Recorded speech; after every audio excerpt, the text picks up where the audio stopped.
Bonjour à tous et à toutes, j'espère que vous allez bien. Aujourd'hui on part à la date du 31 juillet 1914. L'étudiant nationaliste Raoul Villain assassine Jean Jaurès au café du Croissant. Ce meurtre met fin aux derniers espoirs de paix. Jean Jaurès, ardent défenseur de la paix et fidèle à la ligne arrêtée par l'Internationale ouvrière, militait pour la grève générale en cas de déclenchement du conflit. Le 3 août, l'Allemagne déclare la guerre à la France et les députés socialistes se rallient à l'Union sacrée en votant les crédits de guerre. Vous lancez un peu sur l'assassinat de Jean Jaurès? Venez avec moi. Né à Castres le 3 septembre 1859, ce journaliste et homme politique, professeur agrégé de philosophie, est élu député de Carmaux, dans le Tarn, depuis 1885. Alors que la Première Guerre mondiale est sur le point d'éclater, Jean Jaurès, tribun socialiste, tente par tous les moyens de contenir la guerre et de trouver une issue pacifiste. Pourtant, Jean Jaurès n'était pas un antimilitariste. C'était un républicain, mais aussi un grand patriote, très attaché à la notion de défense nationale. Fervent défenseur de la paix, Jean Jaurès aurait-il pu empêcher ce conflit qui a provoqué la mort de plus de 10 millions d'hommes? À travers cette question, on peut se demander si la Première Guerre mondiale était vraiment inéluctable. D'abord républicain modéré, Jean Jaurès a évolué vers le socialisme en soutenant la grève des mineurs des Carmaux et s'est efforcé d'unifier les différentes tendances du mouvement ouvrier français en fondant le journal L'Humanité en 1904 et en participant à la création du Parti socialiste SFIO l'année suivante. À la tribune de la Chambre, Jean Jaurès a dénoncé la corruption des gouvernants à l'occasion du scandale de Panama.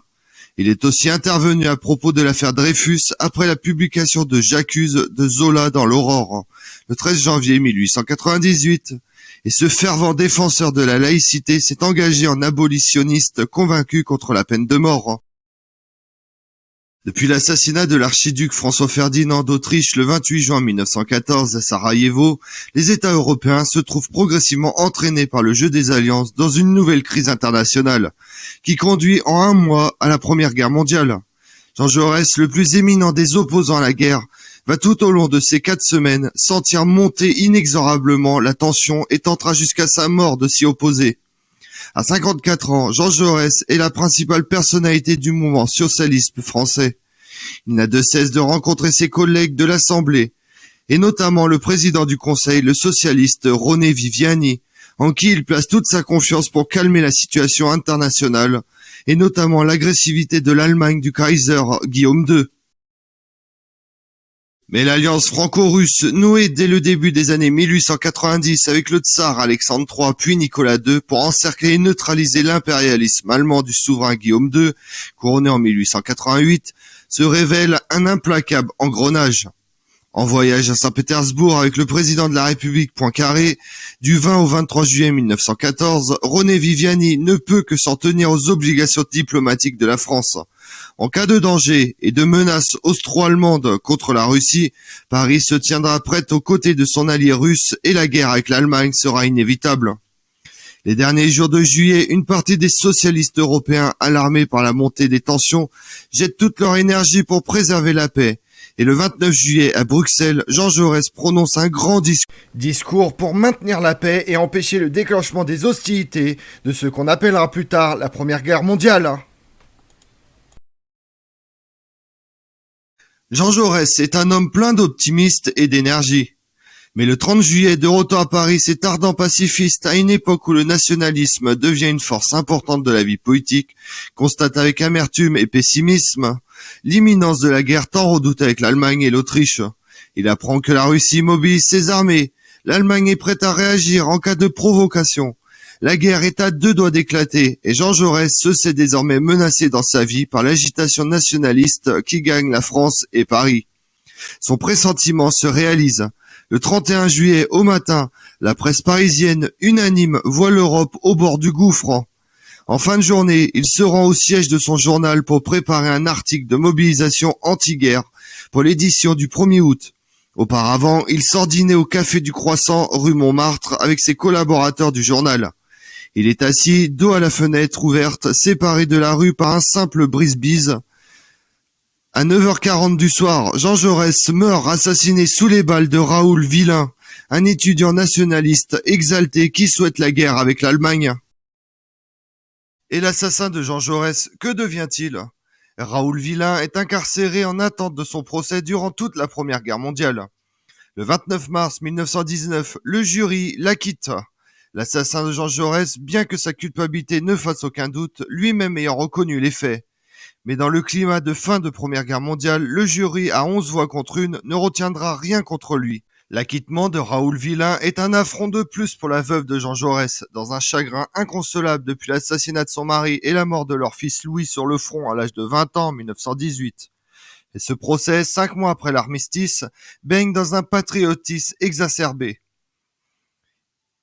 Les soldats sont toujours cantonnés dans les casernes. Il faut se souvenir que l'armistice a été signé, mais pas encore la paix.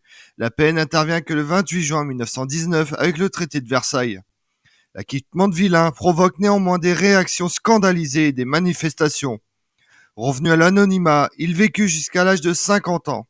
En 1936, il séjourne sur l'île d'Ibiza, où il fut assassiné par des anarchistes dans les prémices d'un nouveau conflit mondial, la guerre d'Espagne. Et pendant ce temps-là, dans le monde, le 4 août 1914, les États-Unis proclament leur neutralité dans le conflit européen. Le Canada décide d'entrer dans la Première Guerre mondiale. Le 5 août, les troupes françaises du Congo attaquent et occupent Bonga et Zinga, cédées à l'Allemagne en 1911. C'est le début de la campagne de Cameroun, qui prend fin le 18 février 1916. Britanniques, Français et Belges encerclent le territoire allemand et installent un blocus maritime. Quant au Portugal, il est déjà en guerre depuis 1914 avec l'Allemagne, depuis les colonies du Mozambique. Le 15 août 1914, l'Empire du Japon envoie un ultimatum à l'Empire allemand. Le 8 septembre, Louis Botha, soutenu par le Parlement, décide d'engager l'Union d'Afrique du Sud dans la Première Guerre mondiale aux côtés de la Grande-Bretagne.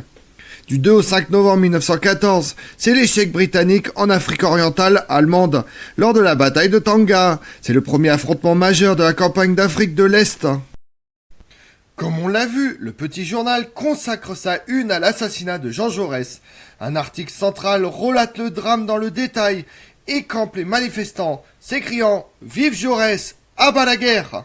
Sans lier pourtant les deux événements, le Petit Journal se concentre aussi sur l'imminence du conflit, tandis que des dépêches venues de l'étranger confirment la mobilisation de l'autre côté de la frontière. Le sort en est jeté, nous sommes à la veille de la guerre. Je vous remercie d'avoir suivi cette vidéo en ma compagnie. Si vous voulez connaître mes autres vidéos, retrouvez-moi sur ma chaîne YouTube Tout sur l'Histoire avec Damien, mais également sur les réseaux sociaux, Twitter et Instagram, Histoire Damien. Et pensez à liker, commenter et vous abonner. Je vous remercie à tous.